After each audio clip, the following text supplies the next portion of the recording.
Congolaises, Congolais, chers compatriotes, nous vivons depuis quelques semaines une situation inédite et imprévisible due à la propagation du coronavirus Covid-19 dans le monde, mais aussi dans notre pays depuis le début de ce mois.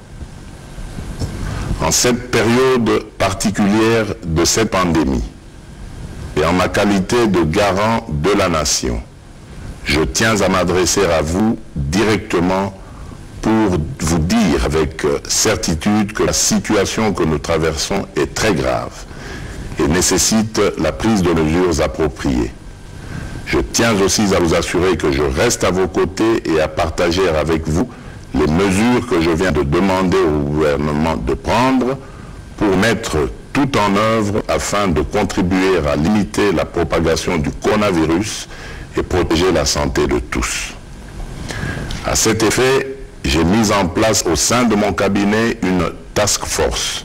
qui m'informera de l'évolution de la situation et de la collaboration entre la commission multisectorielle du gouvernement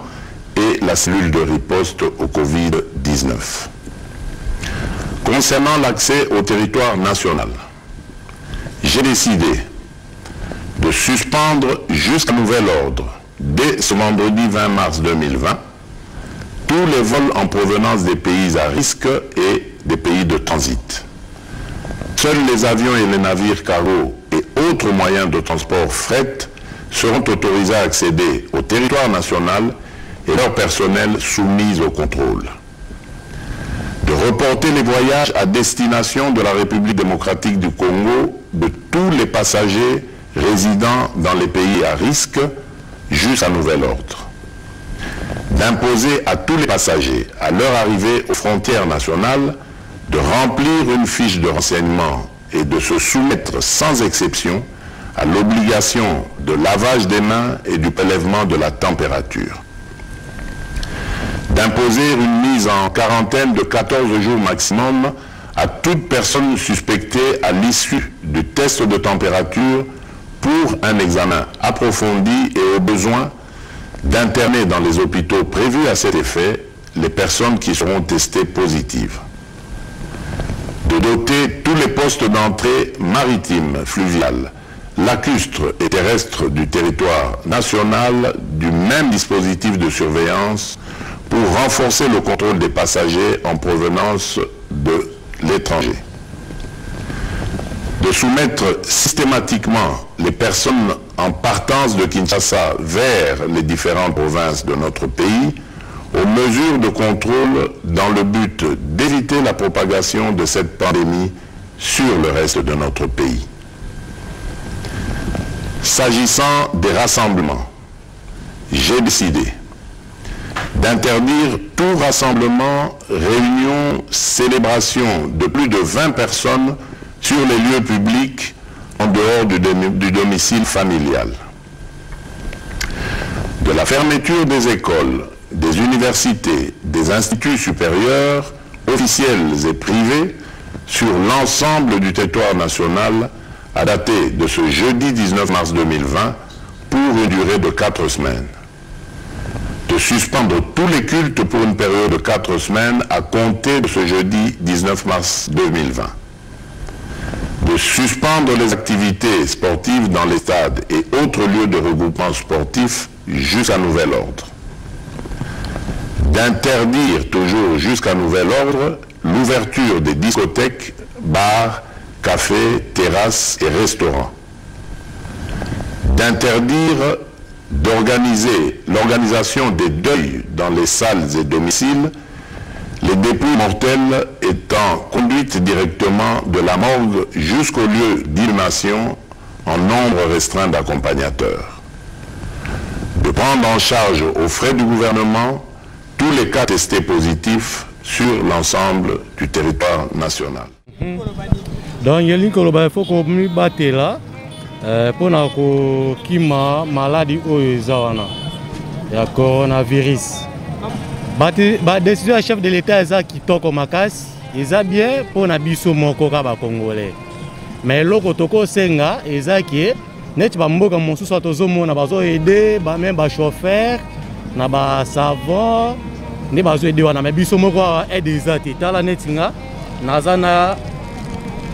savon na nga ya omo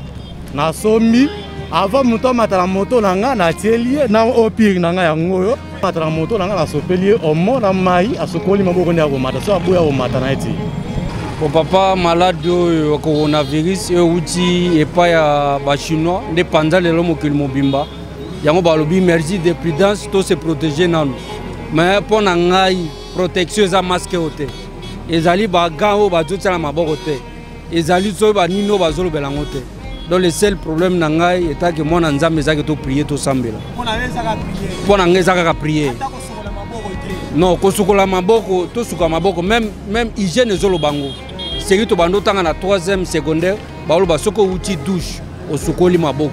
kosukola maboko eza eloko de Jesus eza na ngodi akala mais pour na maladie oyo nde to zolo bela eza seulement il faut to prier. Bon, la prestation par rapport au chef de l'État, lobby est un peu bien, mais bato bazo s'appliquer en hôtel. Na transport, on a toujours au finana. Alors baki que no ba magasin fungamaté, que na commerce, que na nani nous connaissons la magasin fungami, ba kikelere fungami, donc na évité. À lobby na mais la police a aussi musane comme tel tel. Na transport, bato baza comme se respecter, donc ba un peu ba mec un peu kotala ngopi mingi na aéroport. Parce que ceux qui bakanga qui aéroport bien avant de konangai mais malade de quantité. Tout le monde là ba pays mususu akangi aéroport na tongo makasi et comme kaka na Italie, France, Chine bakangi ba répondre à bango. Pourquoi bango batika ki et panzane maintenant le biso ba congolais ba ebine to vivaka na taux du jour. To vivaka geno obimi aux indolé. Bon tozana makoki ya ba provision anate. Il fallait na pesi bango pe faute gouvernement na biso. Il fallait bakanga njili bakangi pena njili bazui ba camion na isandi ba tiena ba makadami wana na njili na tongo. Pourquoi bango batiki yango koti et maintenant ba komo pénaliser biso. Le problème est que ozwaka soin ya yo moko ne ba lobby kosola maboko bablo abongo.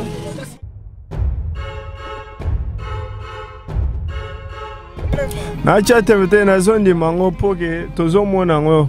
respecter yango mais balongola pe ba taxe na nzela ya 500 wana po wasa tracasserie na ba makamuso ba cheche bele pa nani ministre à transport na ba agent de transport tracasser l'électo même d'abord na moins pour nous respecter mibeko o ba che mais plus tracasser so yango nde sa biso moi muke ko banga pour tout ça, ça vient. La population a tembe, ayebe bien que non, ti mokil mobimba, tout le monde tina basang bazo kufa na Italie. Et belé bazo kufa, bazé rate que non to kufa si mabaya balo non. C'est le moment de se prévenir que et guérir. Na zone dimango. Bref année bozo mona na ba masque na ngai réserve ezali o na zolata na zana ba gana ngai. Naga désinfectant na ngai na zone dimango bon ngana senga na ba kontina biso avant na bazwa décision batala na no peuple ninga zo souffrir soko lobi peuple abimate a rolianine oyi peuple atekate a rolianine bref ane biso moko ba chauffeur to zo souffrir ba lobi to mema 3 personnes carburant ba kiti cité to mona rappel Mouzer azalaka até 3 mois to futa main to futa courante azwa ki financer ki ba société wana mais sikoyo biso fallait financer puis ba société wana ya essence wana po quand même to vivre bien donc ba policier ba comme na nzela kota la na kati voiture sur même 4 personnes ba kangi c'est ça bon biso to senga kitsa carburant a kitsa carburant po net ngala ko ba net ngamo eza ko se vante ngamo na za patron ya voiture na bon ba massa msuzo ba zo bula ba même versement combien ba resomba carburant combien donc ba zo tozo souffrir biso ensemble bon to ça ni za ba continuer ba ko isi mibeko. Alors, depuis ton on a vu qu'il y a 3 personnes. La population malade et c'est difficile pour nous retenir la vie tel a coupé avant l'adresse. Non, on est un médecin mais malade des alliés, la population va masque, va désinfectant, va gants pour se protéger quand même. Et on a pris acte d'attaque pasteur, mais la façon dont la police a fait ça, ce n'est pas du tout bien. Policier a commis comme un pasteur au col à bilanga moko boye tondimi eza pona ko protéger bato population église constaté mais quand même pasteur à cause en église pour na combattre la famille moi bateau mais la police a commis koya ko sakana ba pasteur on est contre ça ce n'est pas bien mais pour la mesure mo konzamboka tondimi ngo mais comportement ou ba policier bazoso contre basa na Nzambe vraiment ce n'est pas bien.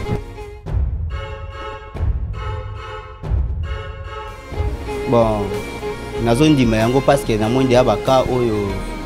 balobi na oyo tomoni bakufi to ade na deka o batu bakufi comme dia soki na ba tranquille ke kra oyo batu bazui dia ba maladie wana donc c'est que za makambo eza réel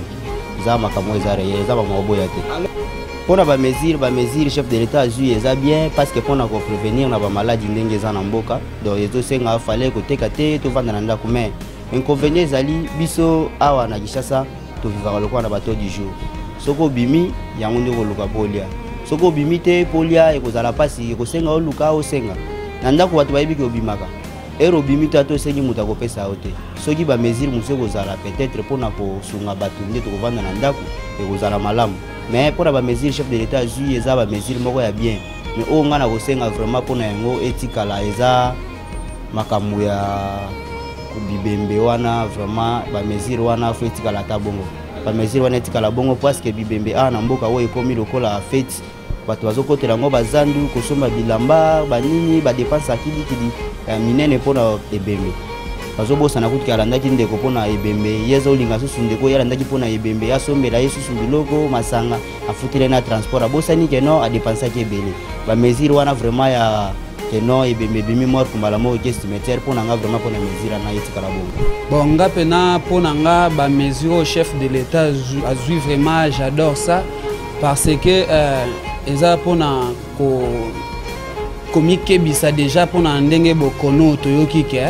eza déjà na Kinshasa effectivement toyoki déjà des cas o déjà bakufi apa ba msusu o bazana no